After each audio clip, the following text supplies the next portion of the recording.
Bright morning everyone! Good morning sa mga muning. This is Leslie Rabino Ebarlin, your insurance advisor, and welcome sa Let's Talk. So, nandito na naman ako ngayon para interviewin ang nag-iisang aratibidad ng Fruit of Courage. Yan, wala na pong ibang ara sa Fruit of Courage. So, yan pang ganda ako ngayon sa chart natin ngayon. True.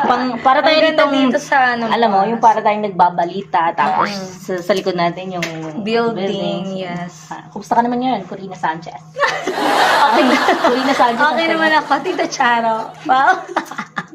Makatita ka na.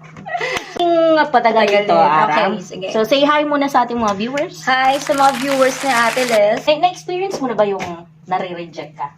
Sa work natin. Oo naman. Kumusta naman yung pakiramdam ng mga, alam mo yun, na nai-encounter mo sa everyday na pagpo-prospecting mo, yung mga rejections? Well, kasi 2 years na ako dito may get kay Sun Life. Yung rejections, hindi na ako masyadong affected. Hindi ko na Manhid siya, ka na ganun? oo, hindi ko na siya masyadong dinadamdam. Kasi nga, sa dami nang nang-reject sa akin, sa work and life, huy!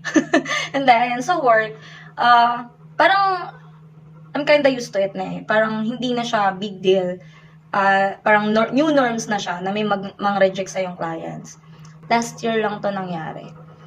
Hindi ko siya makalimutan. That friend of mine na kinulit ko, na in-approach ko ng for months is unexpectedly nabalitaan kong namatay. Yes. So, yung sister niya, binalikan ako, kinamusta ako, and then tinanong kung natuloy ba yung application ng sister niya, which is my friend. Sabi ko, hindi. Bakit? Tapos nalaman ko, alam mo bang wala na siya? So, nabigla ako, na-shock ako kasi parang in-approach ko siya ng 4 months. Ang salita niya lang sa akin, sige, sis, balikan kita.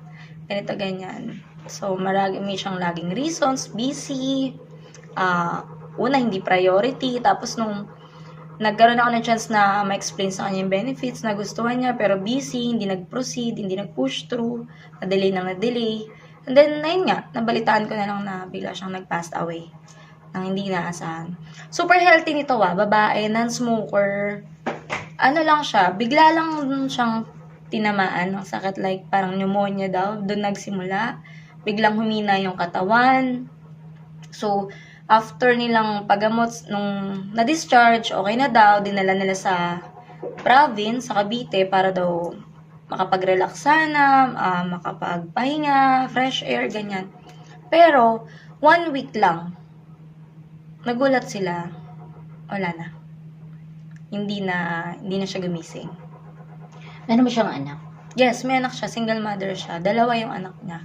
Kaya, bigla akong in-approach din ng sister niya kasi, akala nila, natuloy yung application ng friend ko ngayon.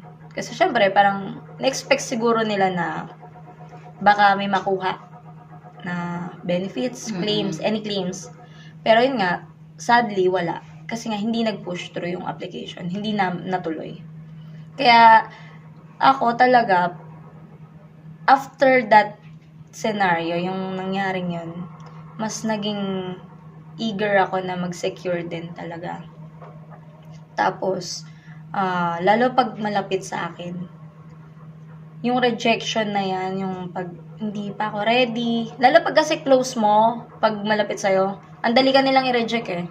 Ang dali ka nilang sabihan na, tsaka na lang, di pa ako ready, di ko pa kailangan niya, malakas pa ako, blah, blah, blah, etc. Yes, malakas ka pa, that's exactly the point, bakit kailangan mo kumuha ng life insurance? Kasi malakas ka pa. Kasi pag hindi na ka na pwede. Yun yung nagmamatter kasi sa insurance. Isa yun sa kailangan. Yung healthy ka pa. So, yung rejections, hindi ko na siya parang dinadamdam. Yun yung parang siya yung gas ko na ngayon. Yung rejection. Na every now and then na may magre-reject sa akin, mas lalo ako nagiging eager na hindi. Kailangan kita secure. Kasi, like ako, a single mother, pag yung client na ina-approach ko is may anak, mas ako na, may anak ka, may sumusuporta sa'yo, someone is, alam mo yun, nakadepends sa'yo, sa kita mo, or something, kailangan mo maging prepared for that.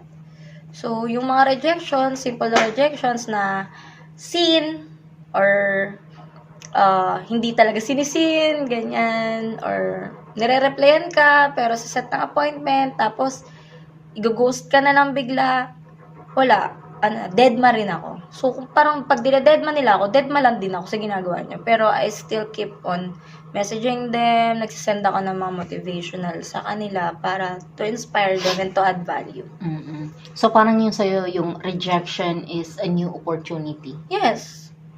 Kasi eventually naman, makikita niyan yung, yung ino-offer mong solution sa kanila eh.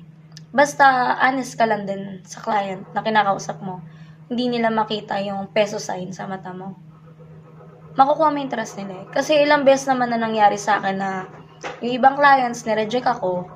So, nung sinabing hindi interesado.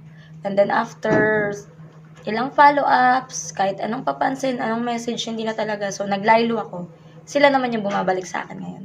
Kasi eventually, nakikita na nila yung benefits nun, yung value ng in-offer ko sa kanila. Natatanda, ay, may in-offer ka sa akin last time na ganito, ganyan. Pwede ba explain ulit sa akin? So, kailangan talaga follow up. Yes. So, rejection is the key pala. Yes, matinding follow-up. Alright. So, thank you so much, Ara, sa iyong shinare today.